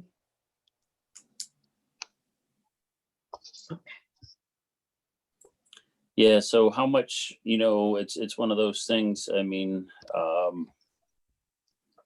I guess we could potentially do, if we're going to evaluate it on a historical level, we would want to make sure that we had as many ducks in a row on that background. So if it does become something that we're interested in acquiring because of its potential historic issues, we really need to get our facts best, as best they are, at least been printed, rather than just by a rock or whatever. So Right. so again, we're not even sure whether it's even potentially for sale, or negotiable. Okay, any more issues or questions on that? Well, there is a Rhode Island Natural Heritage Preservation Commission. They might know about the rock and give us some information. Because it Yeah. would be, the heritage, the Native American, if we could contact them. Want me to try to do that? Yeah. It wouldn't Could hurt get the to- reference. Yeah, it wouldn't. Yeah. Okay. Do some research. No, absolutely. Yeah, That might that be would be the surprising. major factor. Yeah. I could have the library check that. Yeah, anything that anyone can find on it would be very cool to have, just for our perspective, but could be supporting evidence that would lend to purchasing the property. Again, I know it's a hot topic. Anything that's potential like that, but that won't be our main starting point, at least discussing those issues. All right, so let's move on to ongoing property management, and we wanted to discuss a little bit about drones, and I'm going to let you lead this based on the conversation that we found out at our last meeting, I believe it was, that Yep. the flyover town or government property, that if you're going to fly your drone over that you're supposed to be officially licensed, FAA licensed, to To fly. be a licensed pilot, yep. I spoke with Kevin LaRose, who did the complimentary video of Ledge Road for us last year. He's not interested in becoming a licensed pilot because there's a cost to it that's just not interesting to him. But he connected me with another gentleman named Mark Fisher, who's a drone pilot who's licensed, FAA licensed. So I spoke to him. He is currently working with the Blackstone Tourism Center Commission, and he does some work for them. He does some nice work. I'll have to send you a link. So he's willing to work with us. We did not discuss price because I didn't think we were there yet. I just wanted to make sure that this would be something we'd be interested in looking at. I talked to him briefly about what we were looking for. I had him suggest that he check out the video that Kevin did for us up at Ledge Road, and that we simply wanted kind of an inventory of our properties so we could use them, for public awareness and, to promote the land trust, and maybe even at some point use them for, grant submissions and fundraising and stuff. So he's interested. So I have his number. I said we were meeting and that I would touch base with him again after we discussed how we wanted to proceed. Okay, anybody have some thoughts here? Roy, one quick question. You did not call, you did, price-wise, nothing was discussed for, Correct, nothing was discussed, because I didn't, you know, and I tried to explain that we were, a volunteer organization. We weren't like, we weren't flush. It's not like we were doing PR, but it was a civic-minded organization and stuff. So he took that into consideration. So what I think we would do going forward is kind of give him a proposal, give him an idea of what we wanted. Like I said, he was going to check out Kevin's video of the Ledge Road, and that's what we really wanted, was an inventory of our properties. There's wasn't a lot of flash with it. I didn't need, close-ups and people and all that other stuff. I was really looking for the nature end of it. So he, like I said, he was interested. So if we want to proceed, I know, and I just wasn't sure how with the town we'd have to proceed, if you'd contract with them, 1099, like I don't know any of that stuff. So I didn't want to pretend that I did in my conversation with him either. so as long as he's licensed, the town shouldn't have a problem, but Correct. The That's my second- understanding. so, It's funny because I was watching the town meeting the other night, and they had some drone footage of that property on Main Street that they're going to take down, that Oh. old building there. So at some point they contracted with someone to do some drone footage there, or they just found it on YouTube. I'm not sure which it was, but I noticed that the other night. because of a tight budget, I'm not sure how it would cost. I know, and I don't know what we have in our budget, and if that would be worth the expense to get people aware of the land trusts and being able to promote the land trusts. Because it feels like these days that it's the virtual stuff that is, people are looking at, and just figured that was a way to promote our group.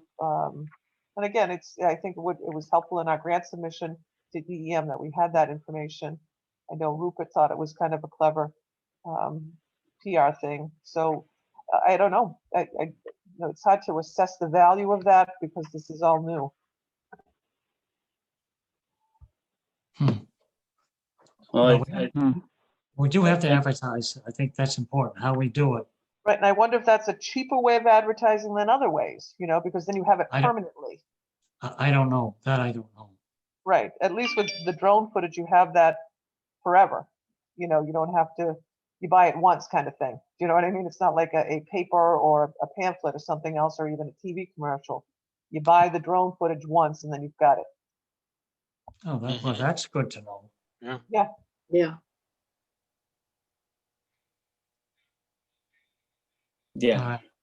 All Like right, I said, anyone? he seemed very nice.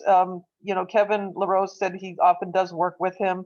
So, Mark thought that Kevin would probably show him the properties and stuff because Kevin's from the area. So it seemed like it was, worth exploring further. Okay, Linda, you have any comments on drone videos and stuff? I really don't know much about them, but I know that right now with the pandemic, certainly anything virtual like that is, very popular. So. No, and I also think with reaching out to a younger crowd, if you will, Right. that's how we reach them. Mm-hmm. Yeah, for sure. And I think, as you said, Linda, the virtual stuff this is how we reach them. And even if they don't go outside or whatever, we had talked about doing a whole bunch of stuff with the schools, and obviously everything went down last year with COVID. But this kind of stuff, just to get people interested in, our younger generation interested, we do need to aim some of our stuff towards the technology, and videos and aerial videos of the property are good for two purposes. One, so we understand what's down below, and number two, it gives you a perspective. And the one that we have of down off of Ledge Road there, it just shows you the sheer amount of land that's preserved. When you see it from aerial, it's impressive, and it's we can all be proud that the town has done along with us and along with our people that were before us. And why these things are important to preserve in the middle of the town. It's a big area that's worked. And the best way of seeing the volume is I think that drone video gives us, it really makes it tangible. You know, you can see it, you can feel like there's, wow, that's impressive. So I think we need to proceed figuring out what the costs would be, and whether we look at and say, you know, each year we're going to try and get out of our operating budget from the town that we do a property.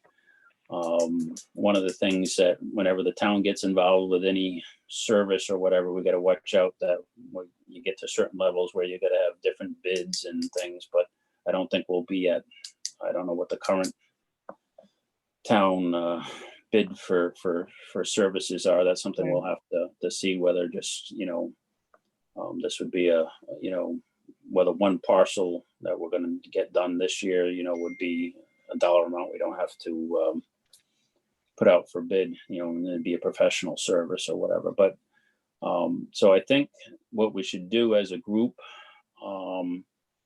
is decide, you know, if we were to have something, you know, and wanted one of our parcels in the 21-22 budget, which will start in July, I guess, if we ever pass a town budget, we still might be working on the same things, but you know, where would we go with this? What property would you want to have a nice video to start with and then start capturing, and then say next year we can afford to do, you know, one inventory, one property by an aerial drone each year, whatever dollar amount that turns out to be. But you know, we don't have to decide that tonight, because I think tonight we're just saying, yeah, it looks like, you know, it's something we do, but then what we can come up with at the next meeting is the property that we'd want to do, like Stella Hall or something that has the waterfront that your drone do a really good job on that. And then we could say, all right, you know, how much, what's a ballpark figure that something like this, you know, because he can look at the map of the property online and see how much area, and then he could probably come up with some. And if it gets to a certain dollar amount, then we'd have to, you know, obviously see if it ends up being something that would have to be, you know, three written bids or public bid, which I don't think it'll be anywhere in that range that we have to do that. But Glenn, I can send you the because the Coventry Land Trust video is still on YouTube. You know, that was done a year ago. So like I said, it's but I will send the link, and then maybe we can get it to Linda so she can see the YouTube of the drone video. To see like that. Yeah, That sounds good. Yeah. And just a thought, my, you know, one of my daughters, one of her jobs has been mapping. And I would think that having a drone video might also help us as far as knowing exactly what was on the property and being able to map certain features on the property, and maybe, so it might even give us information beyond publicity. no, I agree. Absolutely. And we're going to talk about mapping in a minute here too, because all this sort of ties together as for things we want to accomplish. So yeah, I see this as being something that we want to certainly do if we can afford to do, you know, a property or two properties per year or whatever. So yeah, Glenn, do you want me to, I'm sorry. yeah, Do you send me want the me to link circle? and Do I'll you want me send to it. circle? I'm sorry. Yeah. Do you want me to circle back to Mark and get kind of a guesstimate about price? Yes, what you do, and I'll let the other, would everyone like, you know, since we sort of know what the Bowden area, I'm thinking like the Stella Hall property around the edge of the pond, Stump Pond there would be a nice one to put into our portfolio, because I think that would really show up nicely on a video. Yep, I agree. So maybe you could say, you know, this is one that we're looking at, you know, do you have a ballpark? You know, then we could go back. Obviously, there'd be more specifics as for what we're Sure. expecting. You know, I'm sure he could at least give us something so we would have something to discuss at the next meeting for dollars or potential dollars that would be involved with this. So you could use Kevin's video already as reference. That would be what, the Bowden property? Kevin's Stella was, Hall. Oh, Kevin's Stella- Ledge Road, yeah. Okay, all right, okay. But you could But use we- that as kind of a reference. All right, that's what I meant. As long as he has a reference, that would help for Yeah. him to have an idea of cost. But I did tell him to, you know, we're not flush with cash, that this is, you know, very much a community effort. That we're all volunteers and, you know, Well, if he can do an estimate based on what was done at Bolton and then try to overlay it on Stella Hall, he might be able to give you, okay, this might be $5, this would be $500. Yep. I mean, to make it simple. I mean, simple yeah, terms. I think that's the way to do it. It'll give us at least an idea what we're looking at. So, Sure. you know, a starting point for discussion. So perfect. okay. So Roy, Uh, you can make that happen, right? Yeah, absolutely. Okay, all right. All right. All right, boundary marker signs and tree screws. John, that was something that Russell was gonna work and figure out how to purchase those. I don't know. We, of course, with the snow and the weather, we haven't been out at all to even look to get ready to do this. So if they haven't been purchased, could you remind Russell that we're getting ready to, he found the signs. That's a good thing. Yeah, we have the signs. I'll check on those screws and Yeah. try to track them down. If Yeah, I'd like to make sure that they come out of this year's budget that we have, and that way it'll give us some work to do as soon as we'll do the easy stuff that we wanted to get done first and get moving on that, and that'll be a good spring project for the group here to work on.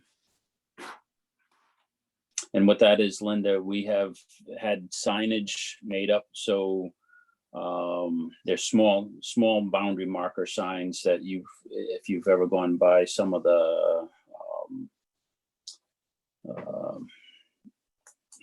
not the Alton Joan property and some of the other various little properties, the state forest and things, they have these little signs that mount every so often on the edge, so you know that you're on the conservation property or it's the border of. And our goal was to get these signage up at our, we were going to start with the Trestle Trail and the Bowden property down towards the back end of Ledge Road there. So people that were walking Trestle Trail would see that they're walking the boundaries of a conservation or land trust property. And that was, our goal is to have all of our property marked so people know, that they're entering, a land trust area. The signs are about this big. Yeah. Okay. Roy, They're about that big.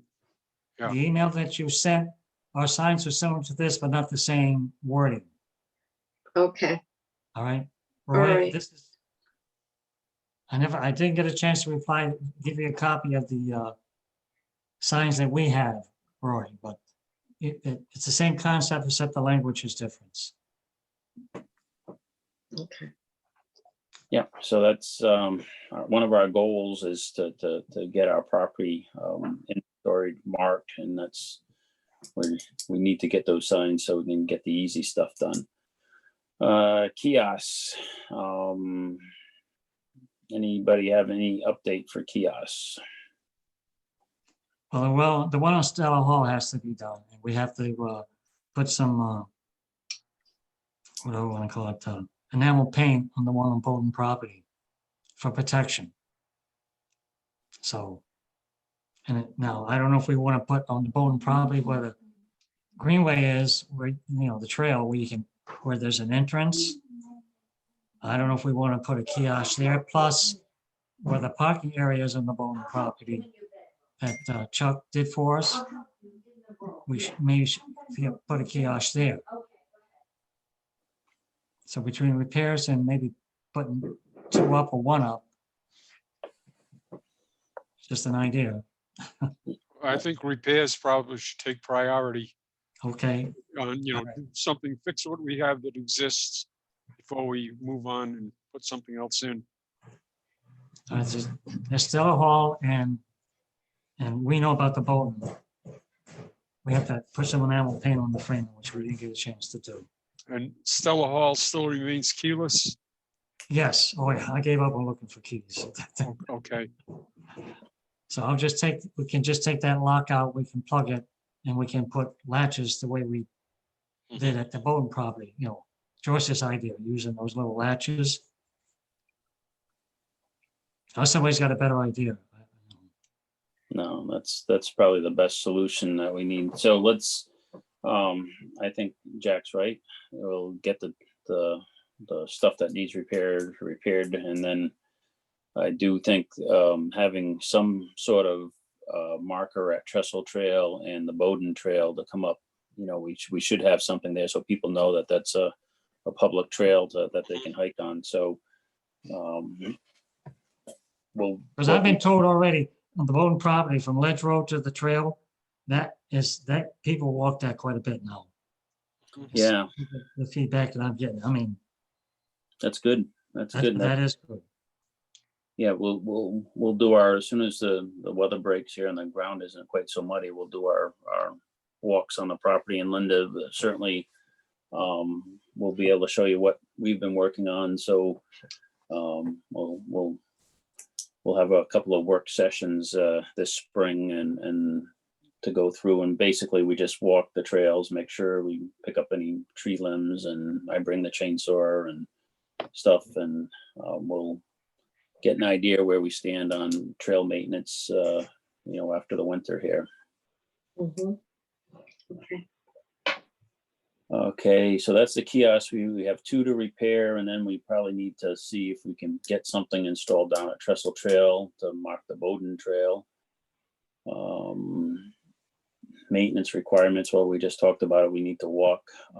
Stella Hall, general cleanup. I said when we break the weather here, I can trailer my tractor down, and then we can go drive down and pick up some of the trash that was dumped a long time ago, it looks like, down on the Stella Hall property, bring it out to the road where the town can pick it up. And there's a couple of trees that were down that we need to bring the chainsaw on the Stella Hall property. So we will schedule, we got to wait for the mud to come out of the ground and the weather to get a little bit better, but I'm thinking sometime maybe mid-April here that we can work on the Stella Hall with a general cleanup for that. And maybe at that same time, one group of people can be working on the kiosk and doing what repairs we need to do to that. And the other group or people can walk the trail. And I think, Dennis, we talked, and Jack and Rory and Joyce, I think we talked about marking the trail a little bit. It's pretty easy to stay on track, but there's really no signage on where you should go or which direction, or a real good map of what we're doing. But we might want to use our skills that we've learned for marking the trail and defining it. But there's some big areas that you're going to go a long ways, like once you get out onto the sandy point, as for, you know, which direction should you walk, or other than following some of the ATV trails. You're discussing basically Stella Hall at this point? Or Yeah. Also, okay. Yeah, well, Jack and I, we already know that's something we gotta, Okay. yeah, we kind of changed priorities here a little bit. So, you know, we started looking at Heritage Estate, and we kind of put Stella Hall second, Yeah. in the process. Yeah. So I'm thinking just for a general quick cleanup, and yeah, we do want to, we'll go back and we'll talk Heritage in a minute, or the trail system up there. But for Stella Hall, like I say, I think if we probably only have at best a couple hours worth of work on that to have that up and running for the spring. And I think we could probably get the kiosk repaired, the the little bits of trash, the trees out of our way with just, one small work session there. I don't think there's much more than that we need to do on that for this year. What about the key? You can't find it. The key. What do you mean the key? Do you know where it is? No, You don't have it? George, no, you're confusing me. What do you mean by key? the key. Remember somebody was going to check on the key for No. the Believe me, chain. Oh, for the chain there, yeah. Oh, for the Oh, chain. oh, Yeah, okay. okay, all All right. right. All right. Yeah, I wasn't before- sure. what- I will check on that tomorrow because I have to stop at Parks and Rec. So the key for the chain. Yeah, if we can't come up with one, and if Public Works, Jack doesn't have one, then what we're gonna end up having to do is bring a pair of bolt cutters and put up a new, lock and make sure the town has a key. But, somewhere somebody got the key. It's probably what the keys for the kiosk. Yeah, that could be, but who knows what file that's in. Just We were for- talking about excuse me. We were talking about a new location for the kiosk at Stella Hall, like maybe within the parking area. Right, and I think that's You the know- other thing while we're there. We can talk about about building a shortcut through there, and if I got the Right. chainsaw with me, we can probably make our little path that we want it to go. So we just need to come to a group decision as for which way that trail should run out of that parking lot instead of along the road. But so I think and Dennis, I don't want to sound like we got too much to do, but does everyone think that, one couple hour session in April on Stella Hall is a worthwhile thing, even though we know we're going to do some work at Janice Sullivan, but just to get the road, the trail opened up and cleaned up and ready to go. Sounds good. If we're looking to do a trail, to make one trail to, go right through the property, that could, that would be a big job.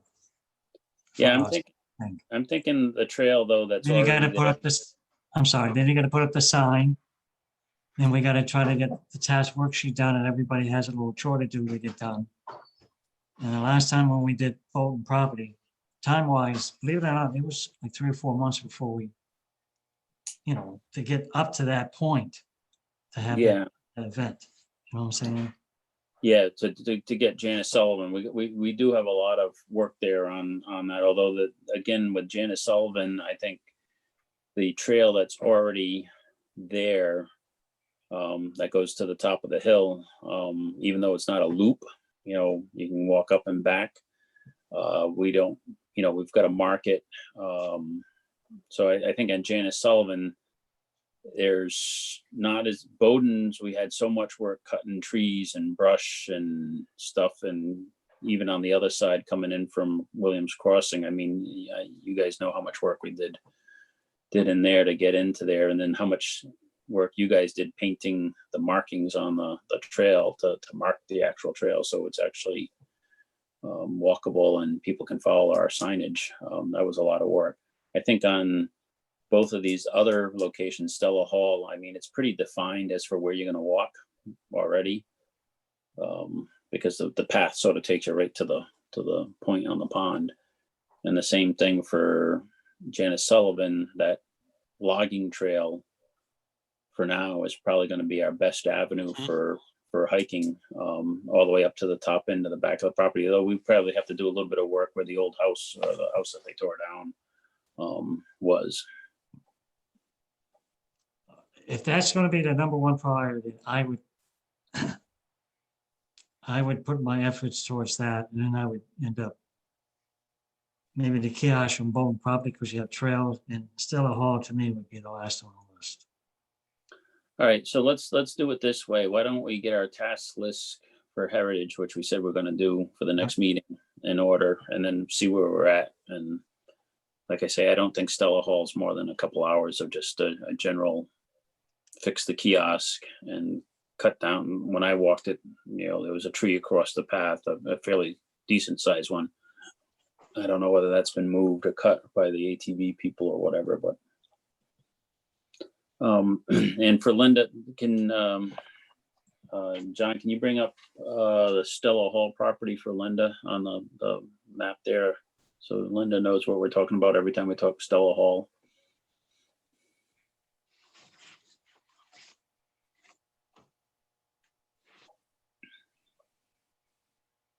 Nope. John, did I lose you? I'm Yep. I don't have that plat and lot number in front of me. All right. You want to, Bring it's up on the the- agenda. Yeah. That line's on the agenda. Yeah, I just see Stella Hall. I don't see the plat and lot number. Let me bring up the map. Oh, Stella Hall, you're right. If you Yeah. bring up the McGuire property, you just go across the pond to And then it. you'll find Stella Hall, right? Okay, 1 second. He's right. There's no numbers there.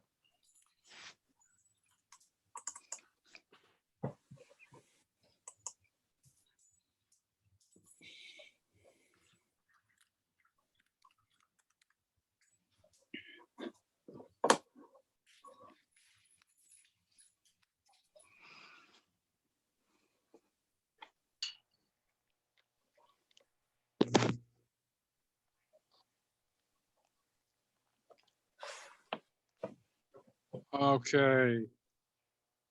I think this kind of looks like it over in here. Right there. Yeah, click on that lot. Yep, That one, yeah. this one right here, 204.02, right? Sounds familiar. Yep, there. Yep, that's it. That's the one. Town of Coventry. Yeah. That's it. That's it. And the island too.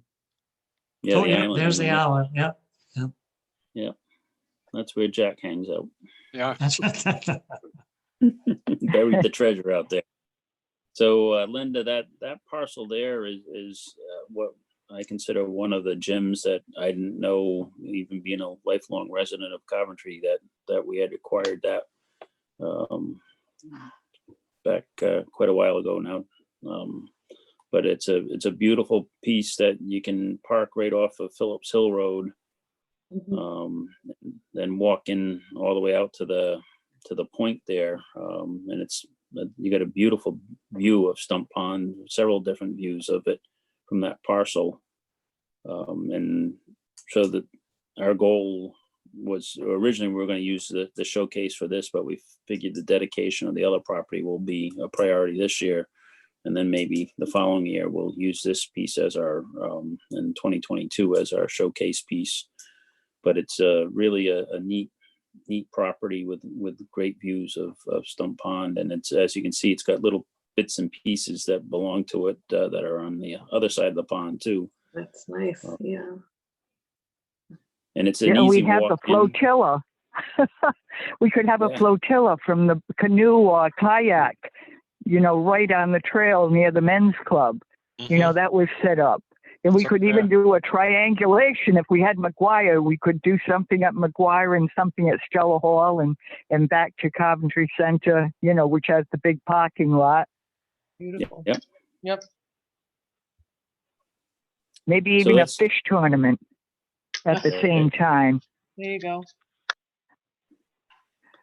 Yeah, so when we talk Stella Hall, that's the parcel that we're talking about, and primarily the bigger piece that's yellow there is where there's trails that are already in there. So there's very little work for us to do to get this piece accessible or better accessible than what it is right now. It's not bad, but you have to walk from the parking lot right along on a curve on Phillips Hill, where we want to just divert the people right from the parking lot right into the trailhead instead of walking along the Right. road a little. Yeah. That makes sense. So that's that one. And certainly, like I say, if we can set up just a quick cleanup on that on a Saturday in April, so it's good for people just to walk in there and not have trees to jump over or whatever. Okay, so the last item on management is GIS mapping, and at our last meeting, we had a very good presentation of what can be done and with mapping, and I'm drawing a blank on the, I gotta move over to the With Shell, what was the name? His name's Eric. Eric. Eric, Wusthoff. I just call him Wusthoff. Eric Wusthoff from the Rhode Island Land Trust Council, their land stewardship coordinator. So Dennis, you had some follow-up on that, I believe. Well, he's contracted until July, if I understood him right. But if he does what he said he would do at our meeting, and he discussed that, he and I and Jack, we discussed it. If he comes out with the mapping, the GIS mapping, we should be able to use that to find our corners and then help us put up the boundary markers. Wow. Jack, did you agree? Yeah, that's a goal that we have. And I think if I understood everything he said and what I saw, that shouldn't be a problem. We can find the corners and use the corners to go right down to one marker to the other marker, and then space the signs, whatever the appropriate measurement is, which I really don't know if there is a standard. That's pretty much in a nutshell, I believe. That's the goal. Okay. So we'll reach out and we'll keep that on the forefront, because it was pretty exciting that he'd be able to quickly be able to do a lot of this work based on the information that's out there. And then we'd be able to take and make links to these maps and various things. So when someone, our ultimate goal obviously was to have on the town section of the Coventry website, and also on the Rhode Island Land Council website, links that you could click on so you could see our various properties and then what trails are on them, or what facilities and locations to park and things like that. So, there's a lot that can be done with this, and this would be the first step in getting us in that direction, or actually a big step if it works out. It also accomplishes the marketing and advertising, but what's stuck in my mind is getting the boundary markers of, you know what I'm saying? Yeah, that's obviously this really kills about three of the things that we want to get done. So, all right. So, did we have a follow-up? Need to follow up with him, or was he moving along and trying to get this done before his contract with the state ran out? I'm under the impression he's going to try to get it done before his contract runs out. Okay. I can try sending him an email. I'll send him an email and see if there's any. Yeah, kind of briefly say, we're still looking for this, and that, and let him reply. Okay. Let me Thank you. because I'll forget. All right. Email to Eric. Okay. All right. I think we've covered everything except for election of officers. Is that correct? We've discovered, yeah. Harris's estate, Grassett, McGuire, Lisa. Yeah, I would say so. Yep. All The right, dues. We talk about the dues. Yeah, we did. Never Yeah, mind. we talked about the dues. Just for general notice, and I forwarded, and I think most people, and I didn't forward it to you, Linda, yet. I will. The sign up for the, I want to say this in the correct terminology water. for the Land and Water Conference. Let me, I just got the email today, so it shouldn't be too far down. There it is. Early registration deadline for the Rhode Island March and 5th. Mass, March 5th. So some people have attended in the past the conference. And Linda, I will forward you this from Rupert Friday. He's a head of the Rhode Island Land Trust Council and very active and very supportive of all the stuff that we've been doing and very knowledgeable. But they hold an annual workshop where there's various things that you can sign up for and participate in. And their early registration deadline is coming up. Some of our members have participated in these workshops and have found them very valuable and knowledgeable. And so I will send that. Did we discuss in the past, we have reimbursed members to go? Have we discussed that for this year? This year we have not. And we have not. Is it discussed still that. on? Is the conservation conference still on? Do we get Yes. part with COVID? I'm thinking COVID, how they're going to do it. It's a It different was, form. very full and close and food serving and, It's a virtual. lot of details. Is it virtual? It's a virtual conference. Right. Virtual it's- Right. Correct. It's not done, from what I've read and understand, we're not doing it the way we've done it in the past. It's all, sitting in your chair and looking at a screen, to make a long story short. And this year, I think he tied it with Massachusetts, I think. Which I don't think they did in the past. I don't think.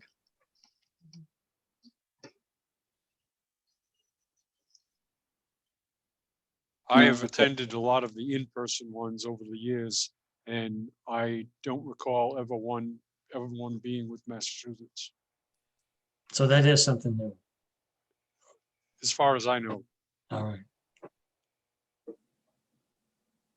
Yeah, I'm just looking at the agenda on the thing there. So I guess going back to the thing is the only question I had, are we still of the mindset to reimburse members for attending, their membership, not their admission fee to the virtual, this year being a virtual meeting. It's looks like general admission is $65, and I don't know whether, do we count as board and staff of Rhode Island Land Trust Council? I'm not sure about that. I don't think we do. Students get a $15 discount. Well, we don't have that. So I think it'll be $65 before March 5th. If we'd have to reimburse if we vote well, it's not on the agenda, but we can nod and say that that's the same as previous years. If we want our members to attend, we will reimburse them for this cost. I'm sorry, I- Jack. Go ahead. Oh, I was reimbursed by another organization, so that doesn't apply to me. Right. I like to pay my own way. But as far as members who would like to go to get reimbursed, I think we should. Okay, so we'll keep our policy in place then. We don't require a vote. I just want to make sure that there was no change to that. So for Linda and or Rory, if you want to attend this conference, and Linda, I'm going to send you the link to it so you can see the Coventry Land Trust will reimburse you. It's a learning opportunity for trust members and you can sign up for different workshops. And obviously this year it's going to be online, so it's a little bit different than what they've done in the past. But I'll send you the link, and if you do sign up for it, as we have in the past, we'll reimburse you if you so desire reimbursement for it. All right, so that's it on that end. Let's go back to, I just wanted to mention that, and I'll send that link. I did send a link to everybody else on that. And so the last thing on our agenda is election of officers. Well, not the second to the last thing, for 2021. So this is our first meeting of calendar year 2021. We need to elect officers, and I believe the only positions that we officially have as the chair and a vice chair. Is that correct? That's correct. Yes, I think so. Yeah, we don't have a treasurer, secretary, or so we only have two positions, chair and vice chair, for that we have to approve for 2021. So I will entertain nominations for chair and vice chair positions from the group. If anyone has any recommendations. Well, I think, Glenn, you should stay as chairman. I second that. Second, yep. Keep us all organized. Yeah. How do you feel about that? How does Glenn feel about staying on? Glenn will stay on as chair, so I will entertain a motion to elect Glen Underwood as chair of the Coventry Land Trust for 2021. I Who will second. make that? Well, you got to make it. I was just saying I I would like entertain it, to- so- Let's, or the proper procedure, I forgot the proper procedure, but I think Glenn should be elected. I second like that. Okay, thank All you. right, so Dennis has made a motion that Glen Underwood be chairman. It's been seconded by Jack Donovan. Any further discussion on the position of chairman? All those in favor of Glen Underwood being chairman, say aye. Aye. I, Okay, any opposed? So voted. All right, we need a vice chair, and I think Dennis has said that he would prefer not to be vice chair this year. An opportunity came up and I want to do some of the work, but I got to concentrate on this other opportunity. I've already taken it. I said yes. So I don't want to do both. I don't think I could. It wouldn't be fair to the land trust. I want to support where I can. I try to make sure that we all work together and we get our goals done as we talk that we'd like to get done. And time-wise, I won't be able to do that. I feel I won't be able to do that. Okay, so Dennis is not interested in the position of vice chair. That doesn't mean you can't elect him vice chair, but he's not interested.